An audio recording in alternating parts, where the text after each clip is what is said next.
Hey guys, Ricardo here and welcome to another blog tech tips. In today's tutorial guys, I'll show you how to customize your calls in terms of when your calls are coming in, depending on what your setup is.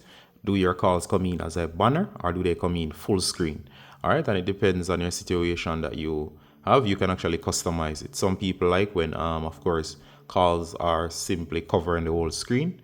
Some like when it just appears as a banner and it's not too invasive. So whatever is your liking, we're going to show you how to change that settings. All right, so first of all, go to your settings, and of course you should be here in the main settings window. You're going to go down to apps, so select apps, search for the phone, which is related to your phone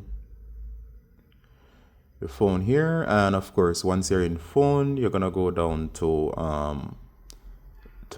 the option here that says incoming calls, and of course you see it says incoming calls and it says here banner. So you're gonna tap and there's your options right there, and your option is, do you want it to be full screen? So if you like full screen, go ahead and select full screen, or you like it as banner, and of course banner there.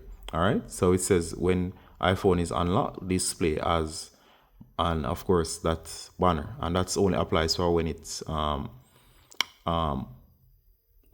unlocked. So some people like when it constantly shows full screen, but of course it's up to you. So as for me, when it's unlocked and I'm doing something else, instead of it taking up the whole screen, I like when it shows as a banner. If you want for yours it shows as a full screen, go ahead and set it to full screen, so as soon as a call is coming in, you know. All right, so it's up to you. So that's what I'm going to set it as. You can exit the menu when you're finished, but know that you can adjust that setting. All right, so I hope that was useful to you guys, and see you in the next one. Bye.